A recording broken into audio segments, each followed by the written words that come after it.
चलिए बड़ी खबर से इस वक्त के बुलेटिन की शुरुआत कर रहे हैं। हरियाणा में उपचुनाव का बिगुल बज चुका है। आदमपुर में उपचुनाव का बिगुल फूंक दिया गया, यानी तारीखों की घोषणा कर दी गई है।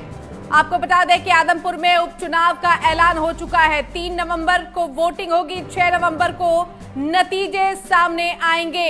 14 से 17 तारीख के बीच आपको बता दें कि नामांकन दाखिल किए जाने की तारीख तय कर दी गई है। तो बड़ी खबर इस वक्त की, जिसका आदमपुर की जनता और तमाम पार्टियों को इंतजार था, अब उस डेट की फाइनली घोषणा कर दी गई है। आपको बता दें आदमपुर में उपचुनाव का ऐलान हो चुका है। 3 नवंबर को मतदान होना है और 6 नवंबर को इसके नतीजे घोषित कर दिए जाएंगे। बेहद हॉट सीट मानी जाती है आदमपुर। आपको बता दें कि गढ़ एक तरीके से बिश्नोई परिवार का यहां पर माना जाता है, लेकिन तमाम पार्टियों की नजर है आदमपुर विधानसभा सीट पर और इसके लिए उपचुनावों का ऐलान अब कर दिया गया है। बड़ी खबर इस वक्त की।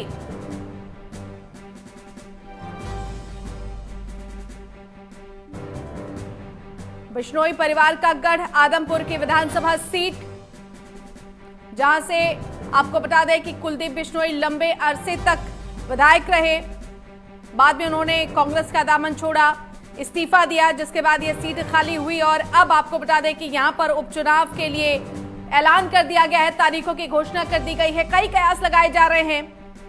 कयास इस बात के भी कि क्या कुलदीप बिश्नोई अपने बेटे भव्य बिश्नोई को यहां से चुनावी मैदान में उतारेंगे या खुद चुनावी समर में उतरेंगे। एक बड़े प्रतिद्वंदी के तौर पर, एक बड़े नाम के तौर पर दिवंगत नेता बीजेपी की सोनाली फोगाट को भी इस सीट पर माना जा रहा था, लेकिन अब चूंकि उनका निधन हो चुका है, लिहाजा बीजेपी से आपको बता दें कि कुलदीप बिश्नोई का पारिवारिक ये पारंपरिक सीट है। अब पार्टी क्या उन्हें यहां से चुनावी समर में उतारेगी या अपने बेटे के लिए वो ये सीट चाहते हैं, क्या समीकरण बनते हैं, आने वाले दिनों में स्पष्ट हो जाएगा। इसके अलावा कांग्रेस की रणनीति यहां पर क्या रहेगी, क्योंकि आपको बता दें जिस तरह से इस उपचुनाव का ऐलान किया गया है, पार्टियां आमने सामने हैं। हर कोई ये चाहेगा कि इस एक उपचुनाव में इस एक सीट पर घमासान हो जबरदस्त तरीके से। तो 6 नवंबर को मतगणना और 3 नवंबर को आपको बता दें उपचुनाव होगा आदमपुर में। चलिए हमारे साथ कांग्रेस के प्रदेश अध्यक्ष उदय भान जी इस वक्त जुड़ चुके हैं। उदय भान जी, बहुत स्वागत है आपका एमएच1 प्राइम में। धन्यवाद जी। आदमपुर उपचुनाव के लिए ऐलान कर दिया गया है, तारीखों की घोषणा कर दी गई है। पार्टी कैसे देख रही है इस बार, क्योंकि कुलदीप बिश्नोई जी, इसका बिल्कुल हम स्वागत करते हैं जी, और चुनाव बहुत मजबूती के साथ कांग्रेस पार्टी लड़ेगी और जीतेगी।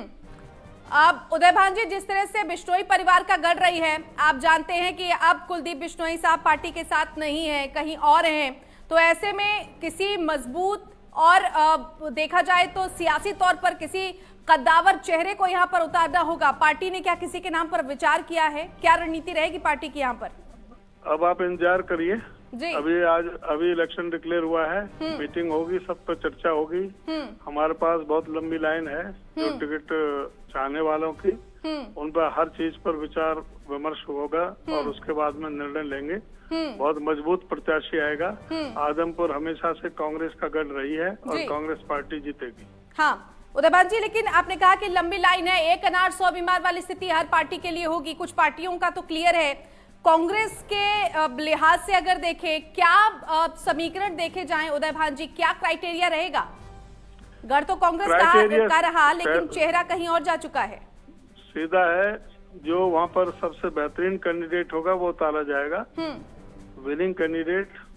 और इसमें बिल्कुल क्लियर कट डिसीजन जो है ना, जनता की जो भावनाओं के अनुरूप होगा।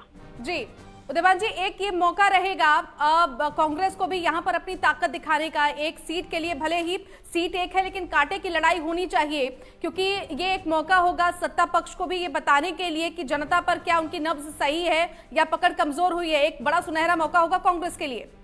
नहीं, बिल्कुल ठीक है, कांग्रेस के लिए भी ये सुनहरा मौका है और बीजेपी का भी पता लगेगा कि वो कितने पानी में है। तो कांग्रेस पूरी तरह से इस लड़ाई के लिए बिल्कुल मजबूत लड़ाई लड़ेगी और कांग्रेस जीतेगी। उदय भान जी, जैसा मैंने पहले भी कहा, एक अनार 100 बीमार वाली स्थिति जरूर है, लेकिन कांग्रेस में आप जानते हैं कि परिस्थितियां बहुत अनुकूल नहीं है, इससे इनकार नहीं किया जा सकता। अगर सब कुछ ठीक होता तो आप जानते हैं कि बिश्नोई साहब को पार्टी छोड़नी नहीं पड़ती और पार्टी को इस उपचुनाव का सामना भी नहीं करना पड़ता।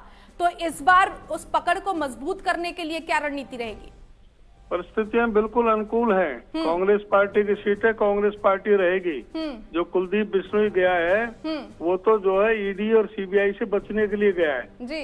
जिस तरह से उस पर जो ना पता होना चाहिए कि ईडी ने जिस तरह से शिकंजा कसा हुआ था उस पर, जिस तरह से इनके होटल भी सील है, इनके पासपोर्ट भी सील हैं, और उससे दबाव के लिए जो ना ईडी से डर करके ये वहाँ पर भागा है। और ये क्या गारंटी है आपके भाई जो ना कुलदीप बिश्नोई, अभी तो वही खुद ही नहीं है कि कुलदीप बिश्नोई लड़े, उसका बेटा लड़े, कोई और तीसरा चौथा लड़े। अभी उनके जो भी पार्टी छोड़कर जाता है उसके लिए यही कहा जा रहा है कि दूसरी पार्टियों की तरफ से कोई विकल्प मिला या कोई लालच दिया गया या किसी डर की वजह से। उदयभान जी, लेकिन लंबे अरसे से कुलदीप बिश्नोई नाराज चल रहे थे और ये अपनी बात नहीं है, काफी लंबे अरसे से नाराज किस बात पर थे? अब क्या बीजेपी में ये तो पार्टी बेहतर बताएगी ना, आप प्रदेश क्या? अध्यक्ष है, आप बेहतर हमें बता सकते हैं ना कि किस वजह से नाराजगी हुई कि उनको पार्टी छोड़नी पड़ी। मैं पूछ रहा हूँ ना कि वो क्या बीजेपी में मुख्यमंत्री बनने के लिए गए हैं? जब तो यहाँ नारा लगता था कि भाई कुलदीप बिश्नोई मुख्यमंत्री होगा। अब वहाँ क्या हो रहा है? वहाँ कोई पूछ रहा है बीजेपी में? उनके प्रदेश अध्यक्ष में वो भी अभी कह रहे हैं कि पता नहीं कि किसको टिकट मिले, कोई पक्का नहीं है कि उनको दे। अभी तो खुद भी वो भी अपना अस्थिर दिमाग है कि मैं खुद लड़ूं कि बेटे को लड़ाऊं।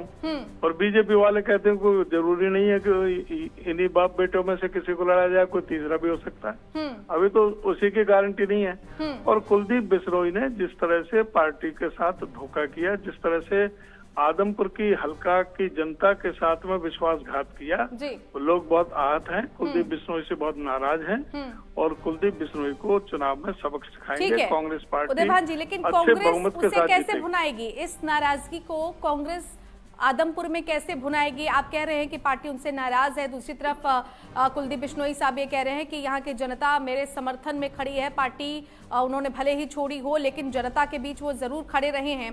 और ऐसे में आप कह रहे हैं कि जनता उनसे नाराज है, तो इस नाराजगी को पार्टी भुनाएगी कैसे? कुलदीप बिश्नोई कभी भी जनता का आदमी रहा ही नहीं, कभी सड़क का आदमी नहीं रहा। कुलदीप बिश्नोई ने कभी भी विधानसभा में एक भी कोई आदमपुर की जनता की आवाज उठाने का काम नहीं किया। लेकिन उदयभान जी, ये तो आप तब कह रहे हैं जब कुलदीप बिश्नोई ने पार्टी छोड़ दी। जब तक वो पार्टी में रहे तब तक तो जनता के सेवक रहे।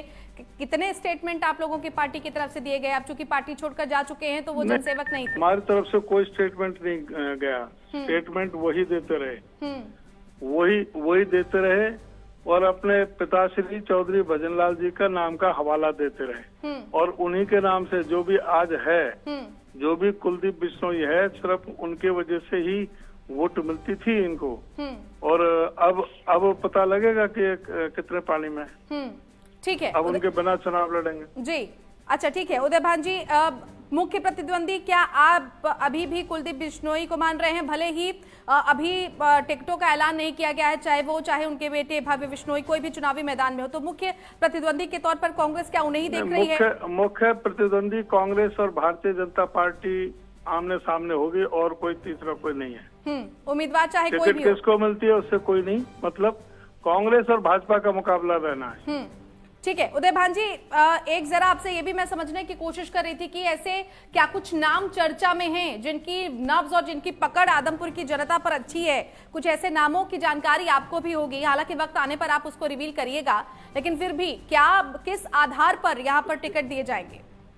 आधार सीधा है, जो विनिंग होगा उसको टिकट मिलेगा, बगैर किसी भी प्रकार का कोई भेदभाव किए, बगैर किसी के कोई कोटेबाजी का, बगैर कोई इसमें कोई किसी तरह सीधा ये होगा भाई विनिंग कैंडिडेट कौन है, वहाँ पर जो सीट निकालेगा मेरिट पर टिकट दी जाएगी। और अभी नामों के बारे में अभी आपको हम नहीं बता सकते, अभी बाद में ये चर्चा होकर के तब बताया जाएगा। जी चलिए, बहुत बहुत धन्यवाद उदयभान जी आपका हमारे साथ जुड़ने के लिए। तो हरियाणा कांग्रेस के प्रदेश अध्यक्ष उदयभान हमारे साथ जुड़े हुए थे, कह रहे हैं कि कुलदीप बिश्नोई की अभी खुद की टिकट पक्की नहीं है बीजेपी से। उनका जो अस्थिर विचारधारा है फिलहाल वो यही नहीं तय कर पा रहे हैं कि उन्हें खुद चुनावी मैदान में उतरना है या उनके बेटे को चुनावी मैदान में उतारना है। और ऐसे में मुख्य मुकाबला कोई भी हो, उम्मीदवार चाहे कोई भी हो, कांग्रेस और बीजेपी के बीच ही आदमपुर में मुख्य मुकाबला देखने को मिलेगा। तो बड़ी खबर इस वक्त आदमपुर में उपचुनाव का ऐलान कर दिया गया है। चलिए एक बहुत छोटा सा ब्रेक, फौरन लौटते हैं।